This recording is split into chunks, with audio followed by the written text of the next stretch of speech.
So bago tayo tumuloy, check muna natin yung mga rules and regulations sa park na ito. So bawal mag-skateboarding. Kung may pet ka, dapat naka-leash. Bawal ang hunting. Road launching from designated areas only.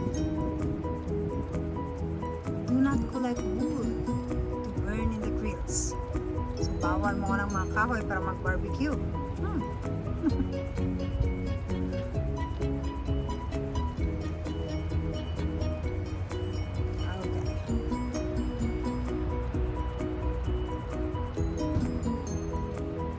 Yung parking site natin.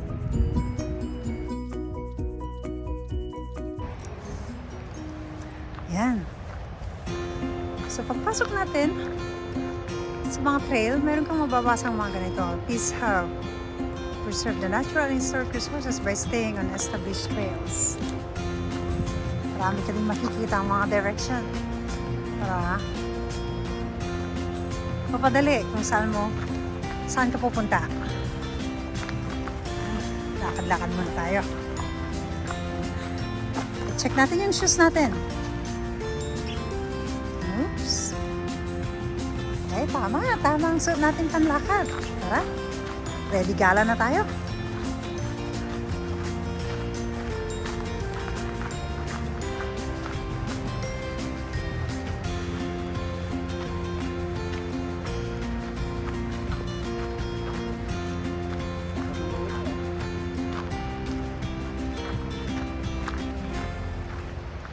Basahin rin natin to. An average of 7 drownings per year occur in this area. Please stay off rocks at water's edge. Extremely strong currents of undertows. Enjoy your stay, but be careful.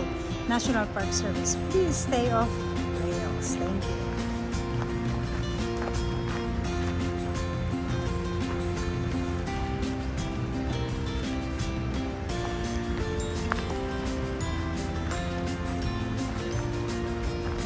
Siyempre, hindi maubos-ubos ang mga warning dito habang naglalakad ka. So, ilang warnings and rules and regulations. Makikita natin lahat dyan. So, yan. Bawal uminom, bawal maglangon, bawal lahat. Tingin lang. Tingin at lakad lang.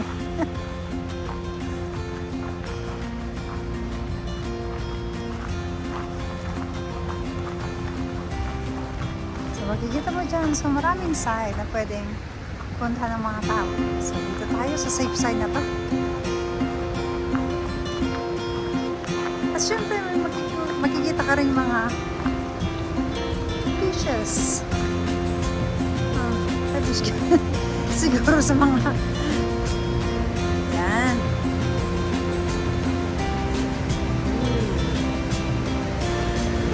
Ito ang balls.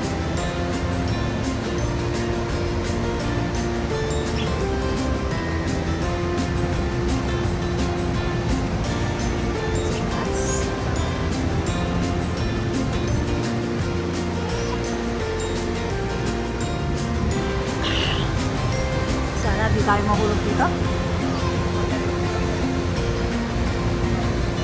Ito.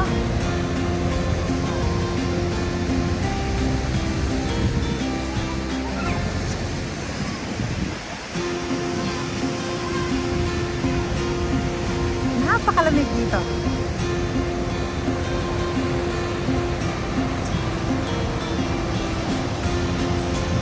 Sa kabilang ito dating kanal para sa transportasyon ng mga crabs noong 1700. So actually yung kanal na yun, it goes along the Potomac River hanggang sa New York. Ang transportation ng mga crabs noong 1700. So, pero syempre close na siya ngayon. So ito, sentro to ng merchant and exchange of goods at that time.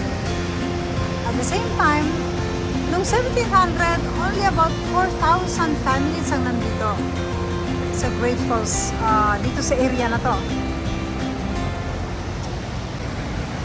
Mas marami ang parte ng Great Falls National Park na to, ang kabilang sa Maryland Washington metropolitan area.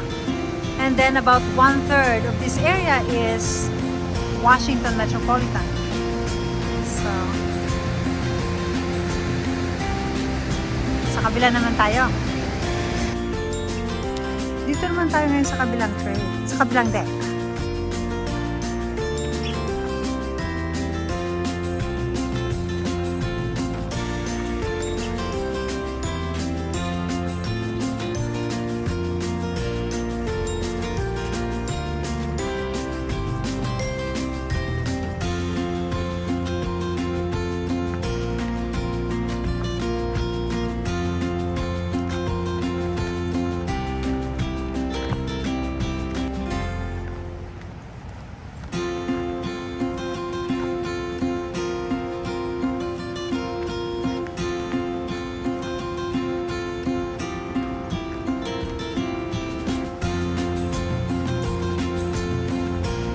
So, makulimlim pa rin.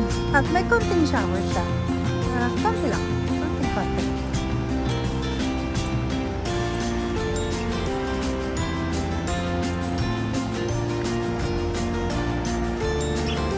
Mas magandang view dito. Siguro. Ayan.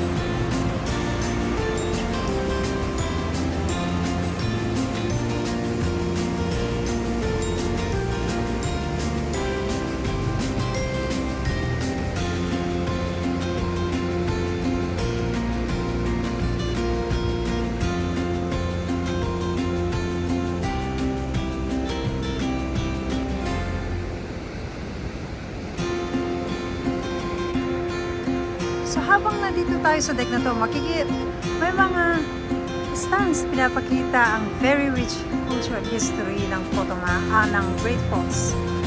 So during the summer, actually, pag nandito tayo during summer, marami tayong makikita ang mga experienced kayakers dito sa Great Falls.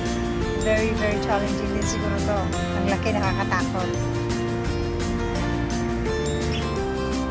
Sa side po na ito, makikita natin yung high water marks. Noong time na may baha dito sa Great Falls. Kasama na dito ang taon. So, ang pinakamataas na water mark ng baha dito sa Great Falls ay noong 1936 at 1942.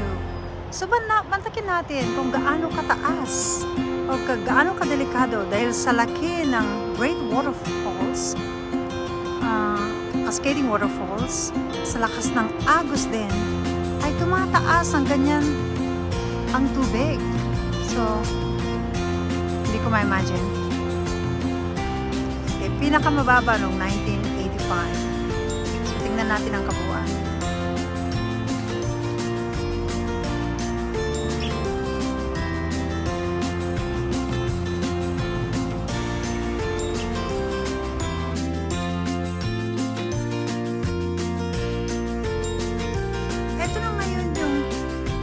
Ng kanal noong 1700.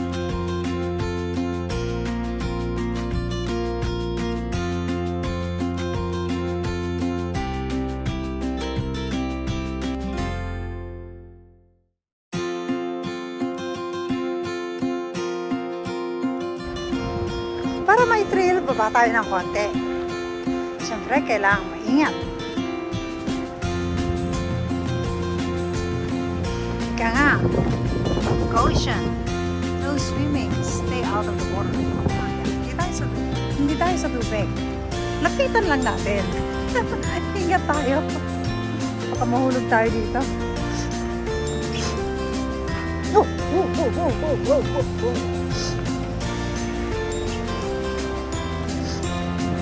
Lalahanin natin ang mulang din kanina.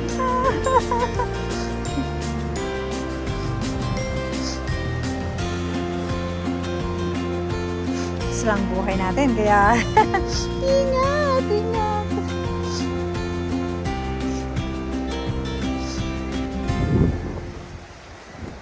Yan, sinisipon na rin tayo.